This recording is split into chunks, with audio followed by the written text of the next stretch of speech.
Good morning friends. இது உங்கள் friends police academy daily கண்ட பஸ்ஸில் இன்றைக்கி என்ன பார்க்க போகிறோம் அப்படின்னா 14 ஜூன் 2024 வெள்ளிக்கிழமை இன்றைக்கி கண்ட பஸ் தான் பார்க்க போகிறோம். இதுக்கு முன்னாடி பார்த்தீங்கன்னா நம்ம டெய்லி கண்ட பஸ் வீடியோ அப்லோட் பண்ணியிருக்கோம். பார்க்காதவங்க பார்த்து முடிச்சு வச்சுக்கோங்க, கண்டிப்பாக உங்களுக்கு யூஸ்ஃபுல்லாக இருக்கும். அது மட்டும் இல்லாமல் நம்ம சேனலை சப்ஸ்கிரைப் பண்ணுங்கள், சப்போர்ட் பண்ணுங்கள், முடிஞ்சவங்க ஃப்ரெண்ட்ஸ் எல்லாம் ஷேர் பண்ணுங்கள். நம்மளோட டெலிகிராம் சேனல்னா ஃப்ரெண்ட்ஸ் போலீஸ் அகாடமி அப்படின்ற டெலிகிராம் சேனல் ஜாயின் பண்ணிக்கோங்க. முக்கியமான பிடிஎஃப் ப்ரீவியஸ் இயர் கொஸ்டின் பேப்பர்லாம் இருக்கும், நீங்கள் தாராளமாக எடுத்து யூஸ் பண்ணிக்கலாம். வாங்க ஃப்ரெண்ட்ஸ், இன்றைக்கி கண்ட பஸ் பார்த்துடலாம். ஃபஸ்ட்டு 18வது மக்களவைத் தேர்தலுடைய முதல் கூட்டம் வந்து பார்த்திங்கன்னா ஜூன் 24ஆம் தேதி தொடங்கி ஜூலை 3ஆம் தேதி வரைக்கும் நடைபெறுது.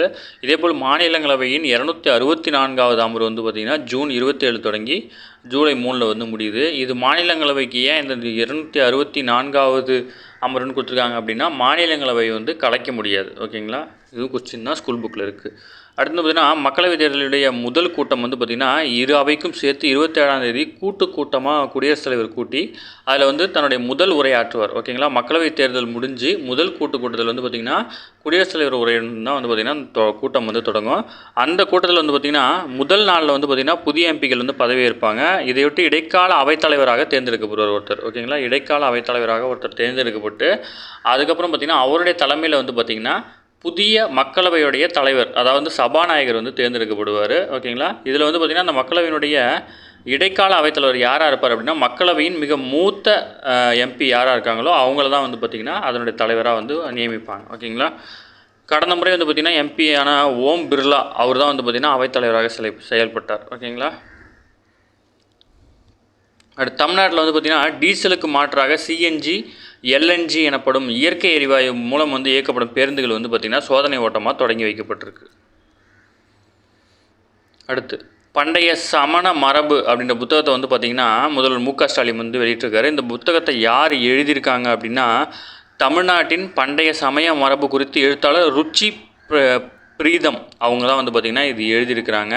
இவங்க வந்து பார்த்திங்கன்னா கூடுதல் தலைமைச் செயலாளர் இருக்கார் இல்லையா, குமார் ஜெகந்த், அவருடைய மனைவி அவங்க தான் வந்து பார்த்திங்கன்னா இந்த நூலை வந்து எழுதியிருக்காங்க. ஓகேங்களா, மகளிருக்கான துப்பாக்கி சுடும் போட்டி வந்து பார்த்திங்கன்னா நாளை தொடங்க இருக்குது. தமிழ்நாட்டில் வந்து காவல்துறையில் வந்து மகளிர் பணியில் வந்து சேர்ந்து இதோட 50 ஆண்டுகள் வந்து நிறைவடைது.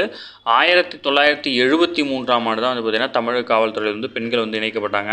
இப்போ வந்து 2023 வந்து பார்த்திங்கன்னா கடந்த 50 ஆண்டுகளாக வந்து பார்த்திங்கன்னா பெண்கள் வந்து பெண் காவலர்கள் வந்து பணியில் ஈடுபட்டிருக்கிறாங்க. அடுத்து வந்து பார்த்திங்கன்னா தலைநகர் தில்லியில் வந்து பார்த்திங்கன்னா நரேந்திர மோடி தலைமையிலான அரசு 3வது முறையாக பதவியேற்கும் நாளில் வந்து பார்த்திங்கன்னா திட்டமிட்டு பக்தர்கள் பயணம் செஞ்ச பேருந்து மீது வந்து பார்த்திங்கன்னா பயங்கரவாத தாக்குதல் வந்து நடத்தியிருக்குது. இந்த தாக்குதலுக்கு வந்து பார்த்திங்கன்னா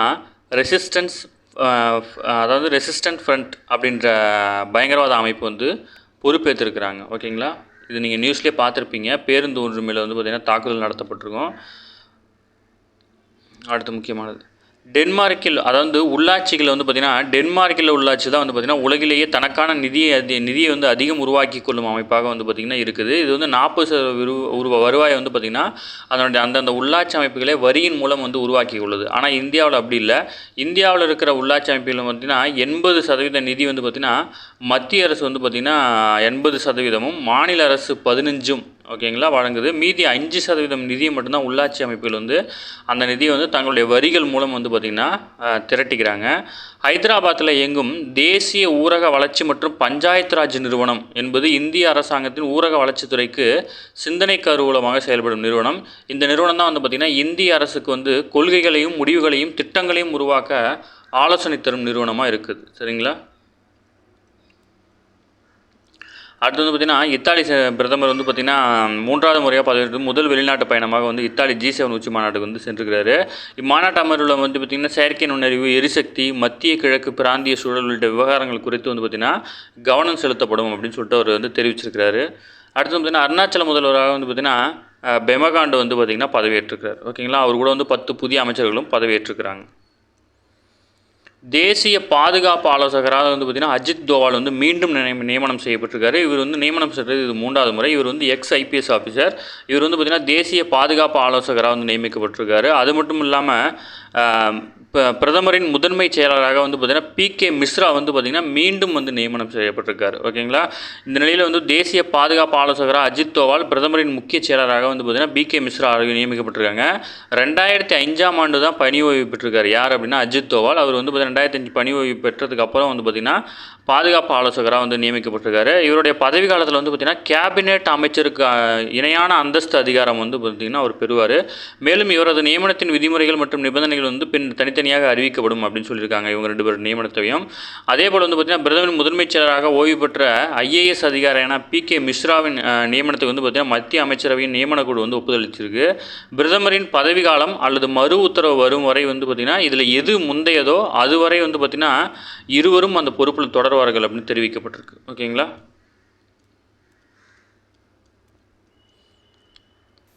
ஜூன் 22 வந்து பார்த்திங்கன்னா GST கவுன்சில் கூட இருக்குது. தற்போது வந்து GST வந்து பார்த்திங்கன்னா 5, 12, 18, 28 அப்படின்ற சதவீதத்தில் வந்து 4 விதமான GST விகிதம் இருக்குது. ஆடம்பர பொருட்கள் மீது வந்து பார்த்திங்கன்னா GST வரி விதிக்கப்படுவதுடன் கூடுதல் வரியும் வசூலிக்கப்படுகிறது. ஓகேங்களா. கடைசியாக கடந்த ஆண்டு 2003 அக்டோபர் 7ஆம் தேதி வந்து பார்த்திங்கன்னா GST கவுன்சில் கூட்டம் வந்து நடைபெற்றுச்சு. ஓகேங்களா. இது வந்து 53வது GST கவுன்சில் கூட்டம். ஓகேங்களா. இப்போ நடக்க இருக்கிறது. அடுத்து வந்து பார்த்திங்கன்னா அடுத்தது T20 உலகக்கோப்பையில் வந்து பார்த்திங்கன்னா இந்தியா இதுவரை விளையாடிய நியூயார்க் நகரில் உள்ள நசாயு கிரிக்கெட் மைதானம் வந்து முற்றிலும் அகற்றப்பட இருக்குது. இது வந்து பார்த்திங்கன்னா தற்காலிகமாக அமைக்கப்பட்ட ஒரு திடல் தான். இதை வந்து பார்த்திங்கன்னா முற்றிலும் அகற்ற இருக்கிறாங்க. இதில் வந்து பார்த்திங்கன்னா உலகக்கோப்பை போட்டிக்காக இந்த மைதானம் வந்து பார்த்திங்கன்னா 2023 இறுதி செய்த நிலையில் வெறும் 106 நாளில் வந்து கட்டி முடிக்கப்பட்டுச்சு. 34,000 பேர் அமரும் வசதி கொண்ட இந்த பிரம்மாண்ட மைதானம் வந்து 4 பயிற்சி அதாவது பார்த்திங்கன்னா பயிற்சிக்காக அதாவது பார்த்திங்கன்னா பிரதானமானதாக 4 மைதானமும் பயிற்சிக்காக 6 என 10 செயற்கை ஆடுதளங்கள் வந்து இதில் இருந்துச்சு. தற்போது அகற்றப்படும் இந்த மைதானம் வந்து பார்த்திங்கன்னா பார்வையாளர்கள் மாடம் உள்ளிட்ட பொருட்கள் வந்து லாஸ் வேகஸில் உள்ள F1 மைதானத்துக்கு வந்து பார்த்திங்கன்னா கோல்ஃப் மைதானத்துக்கு வந்து வழங்க இருக்கிறாங்க. ஓகேங்களா. உலக மகளிர் செஸ் போட்டியில் வந்து பார்த்திங்கன்னா குஜராத்தில் நடைபெற்ற உலக மகளிர் செஸ் போட்டியில் வந்து பார்த்திங்கன்னா இந்தியாவின் திவ்யா தேஷ்முக் வந்து பார்த்திங்கன்னா சாம்பியன் பட்டம் வென்றிருக்கிறாங்க. ஓகேங்களா. அடுத்து டென்னிஸில் வந்து பார்த்திங்கன்னா டென்னிஸ் கேலண்டரில் வந்து 3வது கிராண்ட்லாம் போட்டியாக விம்பிள்டனில் நடத்தப்படும் சீசனுக்காக பரிசுத் தொகை வந்து உயர்த்தியிருக்கிறாங்க. மொத்தமாக பரிசுத் தொகை வந்து பார்த்திங்கன்னா 534 கோடியாக அதிகரிச்சிருக்கு. இது கடந்த ஆண்டை விட வந்து பார்த்திங்கன்னா 56 கோடி அதிகரிப்பு. சதவீதத்தில் வந்து பார்த்திங்கன்னா 11.9% வந்து அதிகரிச்சிருக்காங்க. ஓகேங்களா. குதிரையேற்றம் வரலாறு அதாவது பார்த்திங்கன்னா ஸ்லோவேனியாவில் நடைபெற்ற 3 ஸ்டார் கிராண்டர் குதிரையேற்ற போட்டியில் வந்து பார்த்திங்கன்னா இந்தியாவின் ஸ்ருதி வேரா வந்து முதலிடம் பிடித்திருக்காங்க. இந்த போட்டியில் வென்ற முதல் இந்தியர் அப்படின்ற வரலாறை வந்து இவங்க படைச்சிருக்காங்க. நோட் பண்ணிக்கோங்க. ஓகேங்களா. ஸ்ருதி வேரா. அடுத்து G7 மாநாடை பற்றி ஒரு முக்கியமான டீட்டெயில் கொடுத்துருக்காங்க. இது கண்டிப்பாக தெரிஞ்சுக்கோங்க. G7 மாநாட்டில் வந்து பார்த்திங்கன்னா இதன் உறுப்பு நாடு தலைவர்கள் பங்கேற்கும் மாநாடு இத்தாலியிலேருந்து தொடங்க இருக்குது. தொழில் வளர்ச்சி அடைந்த உலகின் 7 முக்கியமான நாடுகள் தான் வந்து பார்த்திங்கன்னா இதில் கலந்துக்க முடியும். அந்த வகையில் America, Britain, Germany, France, Italy, Japan, Canada இதுதான் வந்து பார்த்திங்கன்னா G7 நாடுகள் அப்படின்னு சொல்கிறாங்க. இதன் உறுப்பு நாடுகள் தலைவர்கள் பங்கேற்கும் 50வது மாநாடு வந்து இத்தாலியில் அபூலியா மாகாணம் பசானோ நகரில் வந்து பார்த்திங்கன்னா நடந்துகிட்ருக்குது. ஏன்னா வியாழக்கிழமை ஸ்டார்ட் பண்ணியிருப்பாங்க. இத்தாலிய பிரதமரான ஜார்ஜியா மெலோனி தான் வந்து பார்த்திங்கன்னா இந்த மாநாட்டுக்கு தலைமை வைக்கிறாரு. இது தவிர பார்த்திங்கன்னா அமெரிக்க அதிபர் ஜோ பைடன், பிரிட்டன் அதிபர் ரிஷி சுனக்கு, ஜெர்மன் பிரதமர் வந்து ஒசாலாஃப் லோஸ், அப்புறம் வந்து பிரான்ஸ் அதிபர் இமானுவேல் மேக்ரான், ஜப்பான் பிரதமர் வந்து பார்த்திங்கன்னா ஃபுமியோ கிஷிடோ, கனடா பிரதமர் ஜஸ்டின் ட்ரூடோ ஆகியோர் வந்து இந்த மாநாட்டில் வந்து பங்கேற்கிறாங்க. பிரதமருடைய பேர்லாம் படிச்சுக்கோங்க. சரிங்களா. இது அடிக்கடி நம்ம கேள்விப்படுறது. அடுத்து வந்து பார்த்திங்கன்னா மாநாட்டின் சிறப்பு அழைப்பாளராக இந்திய பிரதமர் நரேந்திர மோடி வந்து அவர் மட்டும் இல்லாமல் உக்ரைன் பிரதமர் விளாடிமிர் செலன்ஸ்கியும், துருக்கி அதிபர் எர்டோகன் உள்ளிட்ட 11 தலைவர்கள் வந்து பார்த்திங்கன்னா கூப்பிட்டுருக்குறாங்க. இதில் வந்து ஐநா பொதுச் செயலாளர் ஆண்டோனியா குட்ரஸ்ட், அப்புறம் வந்து உலக வங்கியினுடைய தலைவர் அஜய் பன்கா, சர்வதேச நிதி தலைவர் கிறிஸ்டாலினா ஜார்ஜியோ உள்ளிட்ட சர்வதேச அமைப்புகளுடைய தலைவர்களும் வந்து பார்த்திங்கன்னா இதில் பங்கேற்கிறாங்க. இதில் வந்து பிரதமருடைய பேரும் இந்த சர்வதேச அமைப்புகளுடைய தலைவர்களுடைய பேரும் வந்து கண்டிப்பாக நோட் பண்ணி வச்சுக்கோங்க. கண்டிப்பாக உங்களுக்கு யூஸ்ஃபுல்லாக இருக்கும். சரிங்களா. நான் இந்த PDF வந்து நம்ம டெலிகிராம் சேனலில் போடுறேன். நீங்கள் அதில் இதை கட் பண்ணி வந்து படிச்சுக்கோங்க. ஓகேங்களா. அடுத்து சென்னையில் வந்து சர்வதேச பிளாஸ்டிக் கண்காட்சி வந்து நடத்திருக்காங்க. தமிழ்நாடு பிளாஸ்டிக் உற்பத்தியாளர் சங்கம் இந்த கண்காட்சியை வந்து நடத்துகிறது. சென்னை வர்த்தக மையத்தில் இந்த சர்வதேச கண்காட்சி வந்து 6வது முறையாக நடைபெறுகிறது. ஓகேங்களா. ஓகே ஃப்ரெண்ட்ஸ், இன்றைக்கி கரண்ட் அஃபேர்ஸ் அவ்வளோதான். இதை தாண்டி கேட்க வாய்ப்பில்லை. இன்றைக்கி கொடுத்தது மட்டும் நோட் பண்ணிக்கோங்க. முக்கியமாக வந்து பார்த்திங்கன்னா G7 நாடுகளுடைய பேர்கள் வந்து மறந்துடாதீங்க. அதில் வந்து இந்தியா கிடையாது. இந்தியா இருக்குன்னு சப்போஸ் ஆப்ஷனில் கேட்கறதுக்கு வாய்ப்பு இருக்குது. அதனால் ஏன்னா அவருடைய முதல் பயணமாக போகிறதுனால G7 நாட்டில் வந்து இந்தியா இருக்கான்னு கூட கேட்கறதுக்கு வாய்ப்பு இருக்குது. அதனால் வந்து கொஞ்சம் கேர்ஃபுல்லாக படிச்சுக்கோங்க. நம்ம சேனல் சப்ஸ்கிரைப் பண்ணுங்கள், சப்போர்ட் பண்ணுங்கள், முடிஞ்சவங்க ஃப்ரெண்ட்ஸ் எல்லாம் ஷேர் பண்ணுங்கள். Thank you friends.